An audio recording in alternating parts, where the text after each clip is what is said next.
Silêncio de Deus. Irmãos e irmãs, uma das coisas mais frustrantes para muitas pessoas, especialmente em tempos de crise, é o que o nosso Deus muitas vezes permanece silencioso. E isso acontece segundo o propósito de Deus, e todos nós já experimentamos ou já passamos por isso. Na Bíblia, muitos servos e servas de Deus vivenciaram essa situação. Quando você lê o Salmo 22, no verso 1 e 2, você vê o salmista também falando, e são as palavras que Jesus falaria depois na cruz, antevendo esse momento: Deus meu, por que me desamparaste? Por que se esquecesse de mim? Jó também foi um que questionava essa aparente ausência de Deus. E daí perguntas como: onde está Deus? Por que ele não me responde? Por que ele permite que passemos por isso, por essa pandemia, e não nos fala nada? Deus tem um propósito, irmãos e irmãs, nesse silêncio. E disso nós não podemos ter dúvidas, porque ele está no controle de tudo.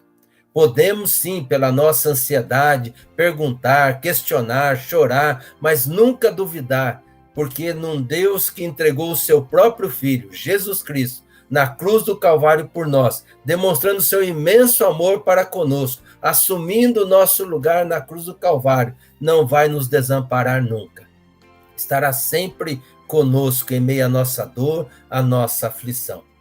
E para entendermos bem sobre esse silêncio de Deus e o agir de Deus, vamos ver a vida de José. Muitas vezes, por conhecermos o final dessa história, não damos muita importância a tudo aquilo que José passou, aos seus sentimentos. Embora a Bíblia não fale, a Bíblia não entre nessas questões, mas certamente José teve muitos questionamentos, seus sentimentos foram mexidos em tudo que ele passou. O nosso texto base é Gênesis 37, de 1 a 11. E eu quero convidar você a ouvir aquilo que a palavra de Deus tem a nos dizer. E se você estiver com a Bíblia, aí fique com ela aberta, porque nós vamos percorrer vários textos da palavra de Deus para compreender esse agir de Deus em meio ao silêncio. Gênesis 37, de 1 a 11, diz assim: Jacó ficou morando na terra de Canaã, onde seu pai tinha vivido. Esta é a história da família de Jacó. Quando José era um jovem de 17 anos, cuidava das ovelhas e das cabras, junto com seus irmãos, os filhos de Bila e de Zilpa, que eram mulheres de seu pai. E José contava ao pai as coisas erradas que os seus irmãos faziam. Jacó já era velho quando José nasceu, e por isso ele o amava mais do que a todos os seus outros filhos. Jacó mandou fazer para José uma túnica longa de mangas compridas. Os irmãos viam que o pai amava mais a José do que a eles, e por isso tinham ódio dele e eram grosseiros quando falavam com ele. Certa vez José teve um sonho e o contou aos seus irmãos. Aí é que ficaram com mais raiva dele, porque ele disse assim: escutem, eu vou contar um sonho que eu tive. Sonhei que estávamos no campo amarrando feixes de trigo, e de repente o meu feixe ficou de pé, e os feixes de vocês se colocaram em volta do meu e se curvaram diante dele. Então os irmãos perguntaram: quer dizer que você vai ser o nosso rei e que vai mandar em nós? E ficaram com mais ódio dele ainda por causa dos seus sonhos e do jeito que ele os contava. Depois José sonhou outra vez e contou também esse sonho aos seus irmãos. E ele disse assim: eu tive outro sonho, desta vez o sol, a lua e 11 estrelas se curvaram diante de mim. Quando José contou esse sonho ao pai e aos irmãos, o pai o repreendeu e disse: o que quer dizer esse sonho que você teve? Por acaso a sua mãe e os seus irmãos e eu vamos nos ajoelhar diante de você e encostar o rosto no chão? Os irmãos de José tinham inveja dele, mas o pai ficou pensando no caso. O texto inicia lá falando de um jovem chamado José, um jovem de 17 anos, imaturo, ingênuo, Jacó, ou Israel, diz o texto, amava mais a José, e isso causava um ciúmes danado nos seus irmãos. E para complicar, José, ele entregava os seus irmãos, sabe? Ele dedurava os seus irmãos quando esses faziam alguma coisa errada. José era tão ingênuo, ou então tão provocador, que ele teve 2 sonhos e ele conta aos seus irmãos, conta ao seu pai. E os sonhos queriam dizer que o seu pai e seus irmãos iriam se prostrar, se ajoelhar diante dele. Ingenuidade ou provocação, de qualquer forma, mostrava aí a sua imaturidade. E a partir daí, todos nós conhecemos a história de José. Se você não conhece, vai desse capítulo até ali o final do livro de Gênesis. Os seus irmãos, com inveja dele, com raiva dele, tramam matá-lo. E aí Judá, o seu irmão mais velho, então diz, olha, não vamos matá-lo, vamos pegar ele e jogar num poço. E aí jogaram José num poço. Deixaram ele ali. Aí depois passou uma caravana de mercadores que ia para o Egito. O que eles fazem?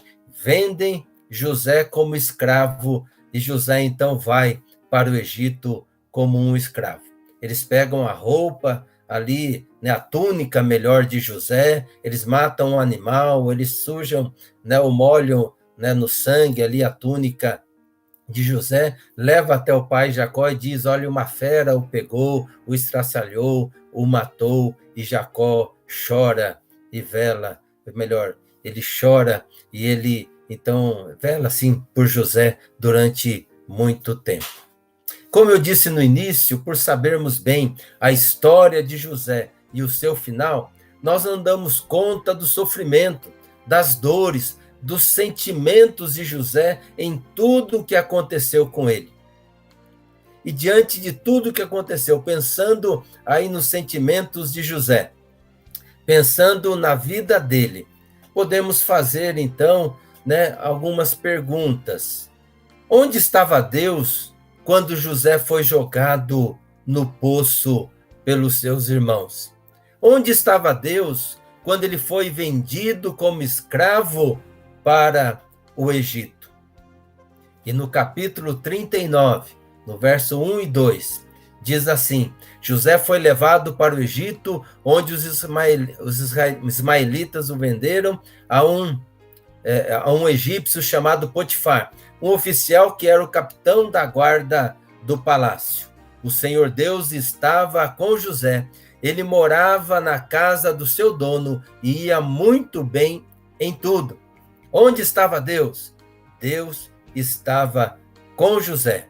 Estava com José no poço, estava com José quando foi vendido, estava com José quando ele foi levado ali para o Egito e foi para a casa de Potifar. Deus estava sempre presente com José, embora totalmente em silêncio.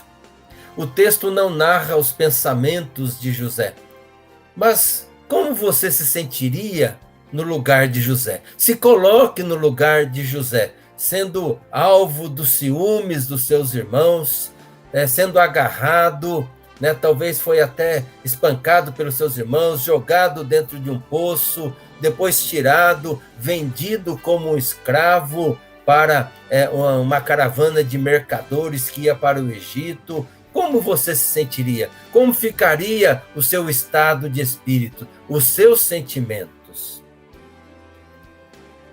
Gênesis 39 fala que José, lá no Egito, foi vendido para Potifar, comandante da guarda de Faraó. Deus estava com José e o fez prosperar, mesmo na condição de escravo, o que mostra que prosperidade não significa necessariamente ou não está atrelada a ter muito dinheiro, a ter muita riqueza, mas está atrelada sim à presença de Deus em nossas vidas. Lá em Gênesis 39, o verso 5 e 6, diz assim, dali em diante, por causa de José, o Senhor abençoou o lar do egípcio e também tudo que ele tinha em casa e no campo. Potifar entregou nas mãos de José tudo o que tinha e não se preocupava com nada, a não ser com a comida que comia, José era um belo tipo de homem e simpático. O Senhor abençoava José em tudo o que ele fazia, a ponto de Potifar confiar às suas mãos tudo.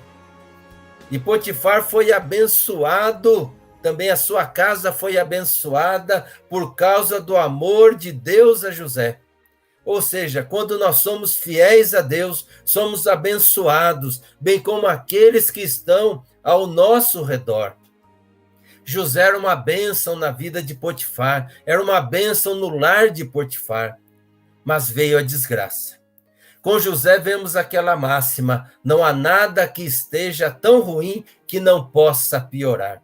A mulher de Potifar se engraçou com ele, achou José muito bonito e quis seduzir José para que esse se deitasse com ela. Foi mais que uma sedução, foi uma ordem que ela dá para ele, porque ela era dona dele, ele era um escravo. Em Gênesis 39:7 diz assim: algum tempo depois, a mulher do seu dono começou a cobiçar José. Um dia ela disse: venha, vamos para a cama. Veja que ela foi direta, ela era a dona, tinha o direito sobre ele. Imaginem a situação de José. Eu estou falando aqui de um jovem que estava fora da sua terra, fora da sua família, que foi vendido como escravo, que foi abandonado pela sua família, e ele ali naquela situação.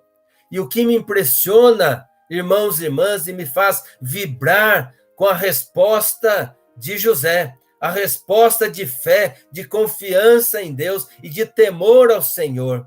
Porque em Gênesis 39:8-9 diz, ele recusou dizendo assim: escute, o meu dono não precisa se preocupar com nada nesta casa, pois eu estou aqui. Ele me pôs como responsável por tudo que tem. E nesta casa eu mando tanto quanto ele. Aqui eu posso ter o que quiser, menos a senhora, pois é mulher dele. Sendo assim, como poderia eu fazer uma coisa tão imoral e pecar contra Deus? Ou seja, eu não posso pecar contra Deus. Preste bem atenção nisso. Deus havia deixado José ser jogado no poço pelos seus irmãos, por ciúmes. Deixou ele ser vendido como um escravo qualquer para uma caravana de mercadores que ia para uma outra localidade, para um outro país, para o Egito. Deixou ele ali naquela situação. Agora permitiu que ele fosse assediado, cobiçado dessa maneira pela mulher de Potifar. No entanto, José diz àquela mulher: eu não posso pecar contra Deus. Não posso pecar contra o Senhor. É confiar em Deus quando tudo parece mostrar que Deus não está nem aí com a gente. Quando tudo está desmoronando e você ainda acredita que Deus está no controle, ainda que Deus esteja em silêncio, ainda que Deus não te fale nada, ainda que Deus não te dê nenhum sinal. O texto diz que todos os dias ela chamava José para se deitar com ela, e José sempre fugia, até que um dia ela o atacou e o forçou a ter relações com ela. E novamente José foge, mas ela havia agarrado José com tanta força que fica ali com a sua capa, com a parte da sua roupa. Então a mulher de Potifar faz o quê? Inventa para Potifar que José quis atacá-la, porque naquele momento ela começou a gritar, apareceram aí outros servos, outras pessoas, e ela disse: olha, esse escravo que foi colocado aqui na casa tentou me agarrar, e está aqui a roupa, eu resisti, está aqui a roupa dele, como prova. Irmãos e irmãs, em quem Potifar iria acreditar? Num escravo, José, ou na sua mulher? E José então foi jogado na prisão, injustamente, por Potifar, que acreditou na história da sua mulher. Diante disso, poderíamos acrescentar mais uma pergunta: onde estava Deus quando José foi tentado e falsamente acusado pela esposa de Potifar e lançado numa prisão? Lá em Gênesis 39, 20 e 21, responde para nós esta pergunta. Ele agarrou José e o pôs na cadeia, onde ficaram os presos do rei. E José ficou ali, mas o Senhor estava com ele e o abençoou, de modo que ele conquistou a simpatia, a confiança do carcereiro. Deus estava com José em todos os momentos, abençoando, cuidando dele, mas em silêncio, totalmente em silêncio. José ficou na prisão por 2 anos, e ali na prisão, Deus o abençoou, porque Deus estava com ele. Em Gênesis 39, 23, diz assim, o carcereiro não se preocupava com nada do que estava entregue a José, pois o Senhor estava com ele e o abençoava em tudo que ele fazia. Novamente nós vemos que a prosperidade estava na presença de Deus. Não era nas coisas que tinha, não era na situação que passava, nas circunstâncias que estava vivendo, mas sim na presença de Deus, presença constante na vida dele. José servia a Deus ou ao Senhor em qualquer circunstância, como escravo, como preso, ainda que Deus permanecesse em silêncio. Lá na prisão, José interpreta 2 sonhos. Um do copeiro-chefe e o outro do padeiro-chefe. Eles estavam presos ali junto de José. Ambos estavam presos com ele e José estava então ali sobre eles, ou seja, José estava comandando ali a cadeia. O sonho do padeiro-chefe queria dizer que ele seria morto por Faraó. E o sonho do copeiro-chefe queria dizer que ele seria restaurado à sua antiga função, junto ao rei, junto a Faraó. Tudo isso está lá no capítulo 40. José faz um pedido e um desabafo ao copeiro-chefe, quando este fosse restaurado para junto do rei. E está lá no capítulo 40, verso 14 e 15. Porém, quando você estiver muito bem lá, for restaurado, lembre de mim e, por favor, tenha a bondade de falar a meu respeito com o rei, ajudando-me assim a sair desta cadeia. A verdade é que foi a força que me tiraram da terra dos hebreus e me trouxeram para o Egito. E mesmo aqui no Egito não fiz nada para vir parar na cadeia. Ou seja, José pede para que o copeiro, quando fosse restaurado, se lembrasse dele. Quando estivesse diante do rei, falasse dele. Falasse que ele estava ali injustamente. É a primeira vez que José desabafa quanto à sua situação. Certamente que José teve os seus conflitos, teve as suas angústias, as suas dúvidas, mas não encontramos no relato bíblico nenhuma revolta de José contra Deus. O copeiro-chefe se lembrou de José quando foi restaurado? Não. Esqueceu de José. Gênesis 40, 23 diz, porém o chefe dos copeiros não lembrou de José, esqueceu dele completamente e José fica mais 2 anos na cadeia. Podemos acrescentar mais uma pergunta às nossas perguntas de onde está Deus? Onde estava Deus quando José foi esquecido pelo copeiro-chefe ao retornar às suas atividades no palácio? Sem dúvida, muitas vezes, o nosso Deus parece estar bem silencioso. Mas o silêncio de Deus não quer dizer que Deus esteja inativo, que Deus esteja paralisado, que Deus esteja longe de nós, longe dos nossos problemas, daquilo que estamos enfrentando. Deus tinha propósito em permitir que José ficasse na cadeia por mais algum tempo. Assim como tem propósitos também nas nossas vidas, diante daquilo que passamos, diante dessa pandemia, dos nossos problemas, quando muitas vezes clamamos e parece que Deus não está ouvindo, parece que Deus não responde, parece que Deus está ausente, mas Ele não está. Ele está sempre conosco. O tempo de Deus não é o nosso tempo. O tempo de Deus é um tempo certo, e Ele sabe muito bem o que faz. Chegou, portanto, a hora de José sair, depois de passar por tudo isso, de sair da cadeia para governar o Egito, para livrar não só o Egito, mas muitos outros povos e a sua própria família da morte. Gênesis 41 inicia dizendo que Faraó teve um sonho. Nenhum dos seus sábios e adivinhadores conseguiram interpretar o sonho de Faraó, até que o copeiro-chefe se lembra de José. E ele diz assim no verso 9: então o chefe dos copeiros disse ao rei: chegou a hora de confessar um erro que cometi. Que erro! José teve que ficar mais 2 anos, mas Deus está no controle. Isso não tira a nossa responsabilidade, mas Deus está no controle.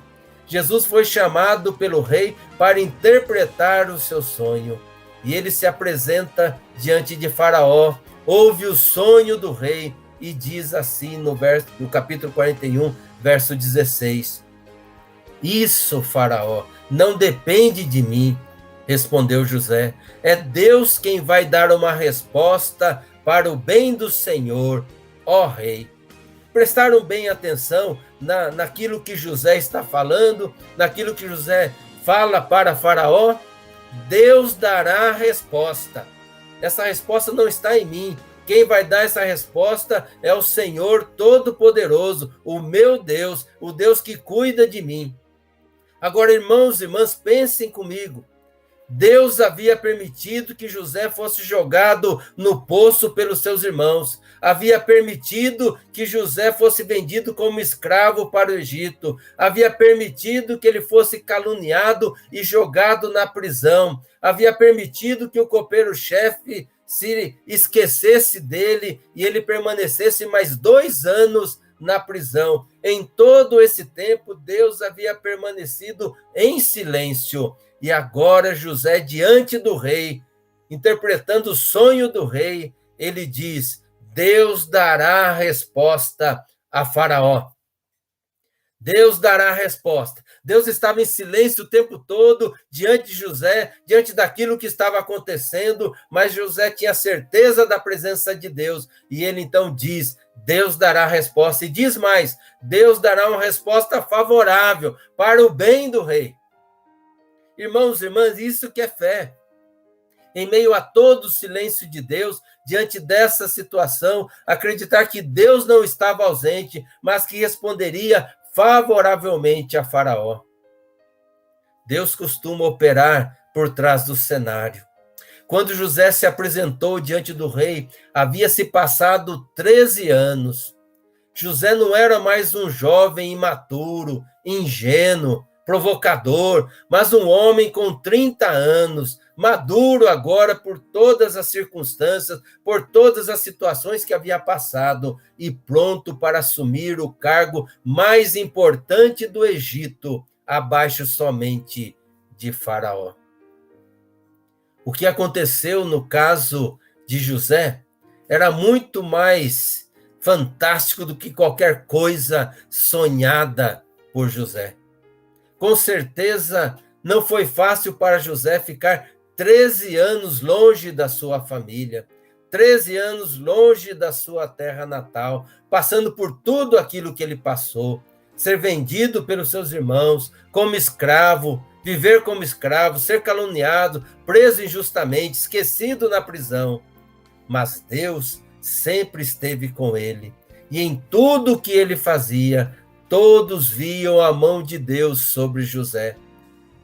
O envolvimento e o interesse de Deus em nossas vidas não depende ou não pode ser julgado pela natureza das nossas circunstâncias. O seu envolvimento é medido por 2 coisas. O envolvimento de Deus é medido por 2 coisas. Primeiro, pelo desenvolvimento do nosso caráter. Deus quer trabalhar na nossa vida. Deus quer transformar a nossa vida. Deus quer nos fazer cada dia mais semelhante a Cristo Jesus. E segundo, pelo cumprimento do seu plano. E o plano eterno de Deus para a nossa vida é a nossa salvação.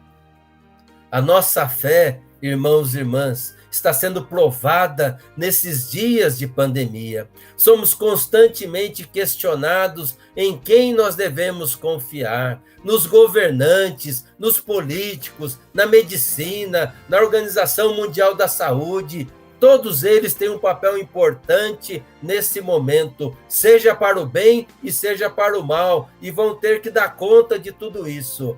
Mas eu decidi colocar a minha fé no meu Deus, que está no governo e no controle da minha vida e de todas as coisas. Ele me sustentará nesses tempos de pandemia. Ele sustentará a sua igreja, a nossa cidade, o nosso país e todo o mundo, porque Ele é o Deus Todo-Poderoso, o Deus cheio de graça, cheio de misericórdia, o Deus que me ama e que te ama de forma incondicional. Ele está no controle, Ele tem o melhor para a nossa vida. Por isso, irmãos e irmãs, confie. Ainda que muitas vezes Deus permanece em silêncio, ainda que muitas vezes pela nossa ansiedade parece que Deus está ausente, que Deus não está respondendo, que Deus não está nem aí com a gente, creia, Ele está junto de você. Ele permanece sempre junto de você. Ele não te abandona jamais. E Ele tem propósitos em tudo que acontece ou em tudo que Ele permite que aconteça na nossa vida, com essa pandemia e em todas as coisas. Eu queria contar uma história para vocês. Já contei essa história uma vez na igreja e queria contar essa história, né, para vocês, que aconteceu lá nos Estados Unidos. Uma igreja com 2 pastores, é uma história real, uma igreja com 2 pastores, e um dos pastores estava com a sua esposa grávida, e durante a semana estava marcada, então, aí a cesariana, ou seja, ia nascer a criança, e o pastor até conversou, né, com o outro e disse, olha, na quarta-feira ou na quinta-feira eu não vou poder estar no culto, pois vou estar acompanhando ali o nascimento do meu filho, e então ficou tudo acertado assim, o pastor vai com Deus, né, e eu vou ficar aqui, nós estaremos orando por vocês. Chegou no dia do culto, quando estava terminando o culto, o pastor que estava dirigindo viu o seu colega pastor, seu amigo pastor, entrando ali no templo, sentando lá no último banco, e ele percebeu ali o semblante triste, e ele até nem perguntou nada da criança, porque ele ficou preocupado ao ver o semblante carregado do seu amigo. Acabou o culto, né, e ele foi cumprimentando todo mundo, e depois ele foi lá até o seu colega, né, e viu que ele estava precisando conversar, chamou até o escritório pastoral, e ali, então, sentaram, e ele perguntou, o que é que está acontecendo? A criança nasceu, tem algum problema? O que é? Por que você está tão triste assim? E ele disse assim, olha, nasceu meu filho, mas ele nasceu com uma deficiência física, e eu não consigo entender por quê. Eu não consigo entender por que Deus permitiu isso. Eu procuro ser fiel a Deus, procuro fazer a vontade de Deus. Eu não sei por que Deus permitiu. E o seu amigo chorando com ele, o seu amigo então diz, olha, vamos ler a Bíblia. Deus vai nos falar. E ele abriu lá em Êxodo capítulo 4, no verso 11, que diz assim, porém o Senhor lhe disse, Deus falando para Moisés, quem dá a boca ao ser humano, quem faz com que ele seja surdo ou mudo, quem lhe dá vista ou faz com que fique cego, sou eu, Deus, o Senhor. E aquele pastor, né, consolando seu amigo, disse, olha, o seu filho é para a glória de Deus. Deus o trouxe até nós. E Deus está com ele. E ele é para glorificar o nome de Deus. E oraram juntos, choraram juntos. O seu colega saiu, foi para o hospital, né, mas aí renovado, com o coração consolado. E ele chegou ali, né, e entrou no quarto, sua esposa estava chorando, e a esposa perguntando, mas o que aconteceu? Por que que Deus permitiu que isso acontecesse? Por que que Deus permitiu, né, que o nosso filho nascesse assim? Né? Nós somos tão fiéis, nós fazemos tudo, né, o que Deus quer, né? A gente está sempre firme nas mãos de Deus, por que que Deus permitiu isso? E o marido disse, querida, vamos ler a Bíblia? E leu esse texto de Êxodo 4:11. E ele disse, o nosso filho é para a glória de Deus. Para a glória de Deus. Nesse momento, toca o telefone, a esposa pega o telefone e a mãe dela estava do outro lado da linha e diz, e aí filha, nasceu? Tá tudo bem? Como é que está? E ela fala, nasceu mãe, tá tudo bem. Mas ele nasceu com uma deficiência física. E a mãe do outro lado diz, mas por que que Deus permite isso? Vocês são tão fiéis, vocês procuram fazer a vontade de Deus em tudo, por que que Deus deixou que isso acontecesse com vocês? E a filha então disse, mãe, ou mamãe, vamos ler a Bíblia? E leu Êxodo 4:11. Deus fez, Deus criou, é para a glória de Deus, para a glória de Deus. E nesse inteirinho, nessa ligação, né, ainda era o tempo da telefonista, né, e a telefonista ali, né, para aquela jesuicidência, né, ficou ouvindo toda a conversa ali. E aquilo tocou, né, no coração dela, e ela começou a falar de tudo isso que ela tinha ouvido ali, da serenidade da mãe, colocando essa fé, essa confiança que Deus está no controle, que Deus tem um propósito, que é para a glória de Deus.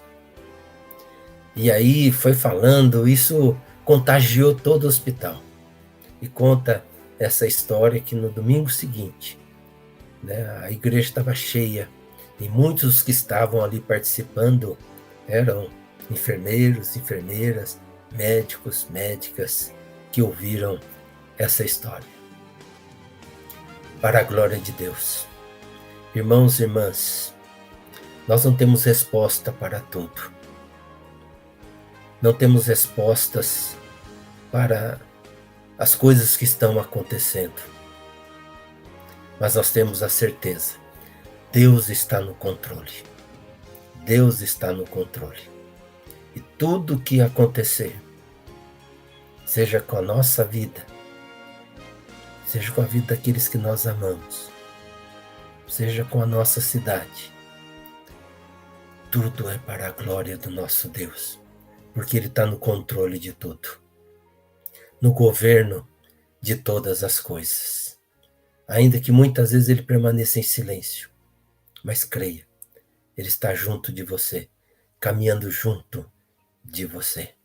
E a sua vida é para a glória de Deus.